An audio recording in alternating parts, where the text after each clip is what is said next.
Yo, what's going on guys? My name is Smogot69 and I'm back again with another tune, but this time it's for the AE86, so let's get started. Alright, so I have the 86 right here and let's, as per usual, let's jump over to the suspension settings.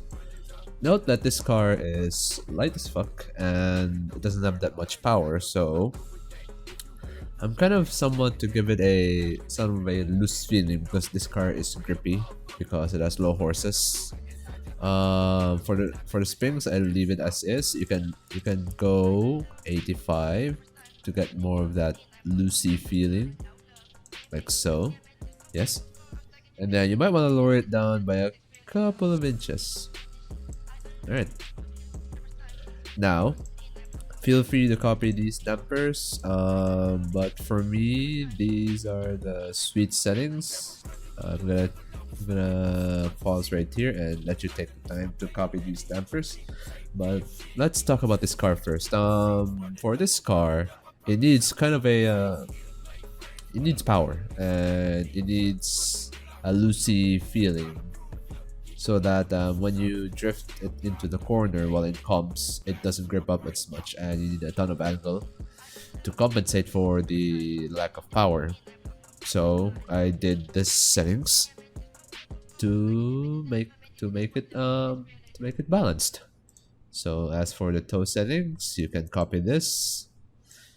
I don't want to give it a little bit of a too much forward bite because, like I said, this car is grippy as hell.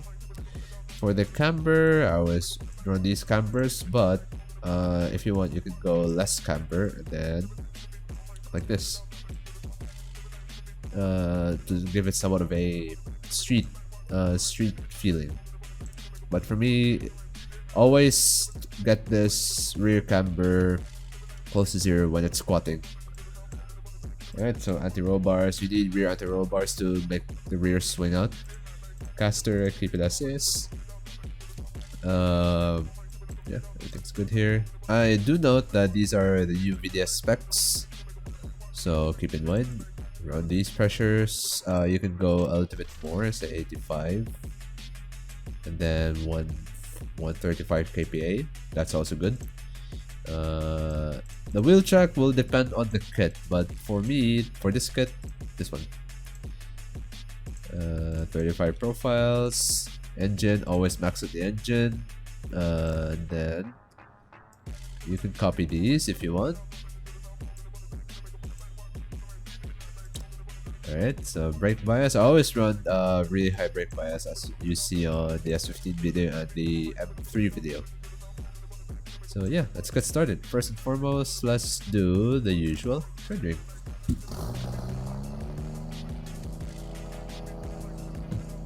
Stick that in.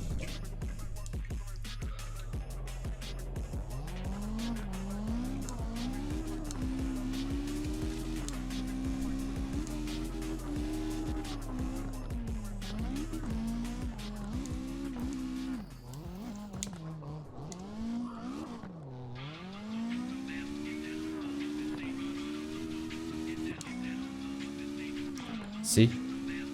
It's not as grippy as it should be, but it's manageable.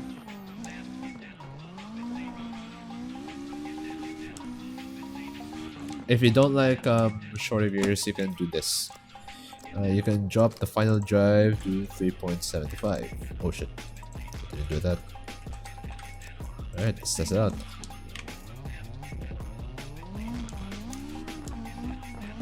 If you're wondering why my diff lock is at 1, because I need all the tires to spin, or the rear tires to spin simultaneously for compensation of lack of power.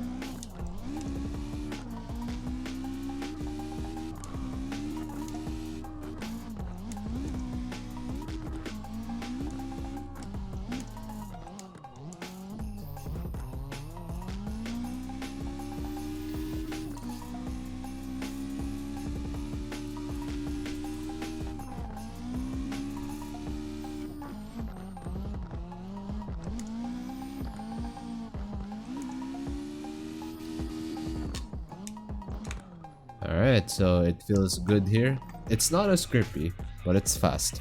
What I used here is the updated settings I did, so feel free to pause. Feel free to pause this video and copy the settings as you like. Just gonna scroll through everything.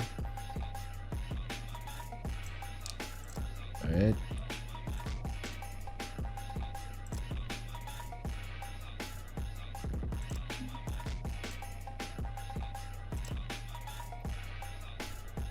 Alright, now that's done. Let's go to somewhat of everyone's favorite, East Hogue. Alright, for East Hogue, I would recommend where's the wheels? Put this at 90.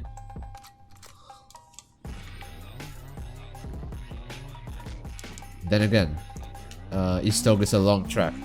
It has tons of corners.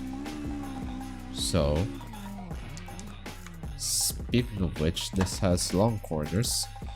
Drop the final drive to 3.6.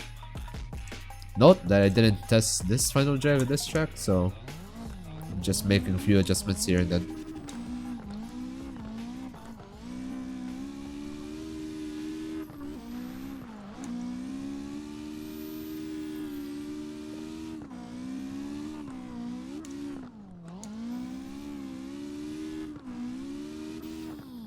As you can see here, it's very controllable.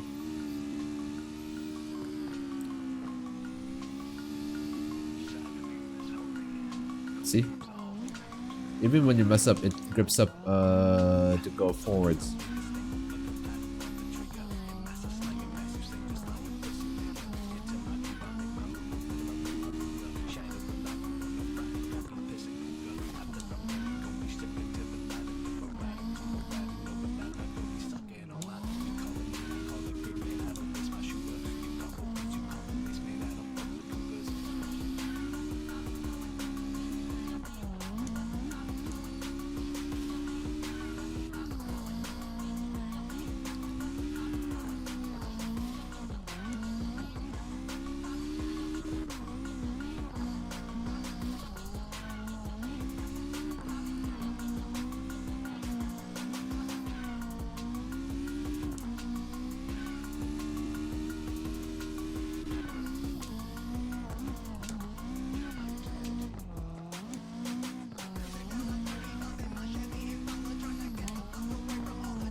So yeah, for beginners, this car will give you a smooth time, because going, for me, going towards very high-powered cars, when you start, is actually kind of complicated and difficult at the same time. That's for my personal experience when I started playing this game, but you should try this tune out. And yeah, let's go to East Hogue. Oh, not East Hogue. Fuck. Red Rock. That's the last track that I'm gonna test. Alright, let's get started.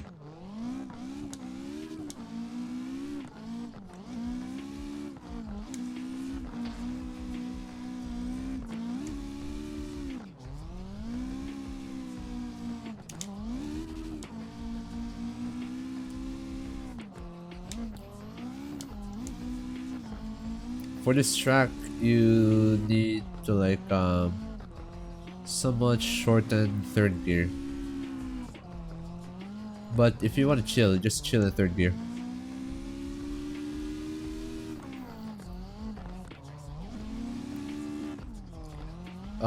For tighter tracks, not like this, but tighter tracks when you're doing international modded map comps, you might want to lower the rear spring stiffness by about 20.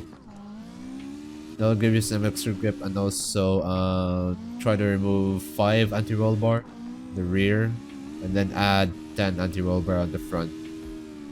And also remove and basically put the rear KPA to the minimum value. Then you got yourself the rocket ship. But for me, this tune is this will help someone that's new, like I said, new to comps, and they're using this A86 as a starter. You can use this. I'm just setting the bar somewhat of a mid-level, entry to mid-level. So yeah, that pretty much concludes it. So thank you very much for watching. I hope you like this tune. Subscribe, like, comment, and also feel free to share this to anyone who are new to tuning. And also they can use my M4 and S15 tune, tune it to however they like, adjust it to however they like, to suit their driving style. But yeah, this is Smokeout69. Peace out.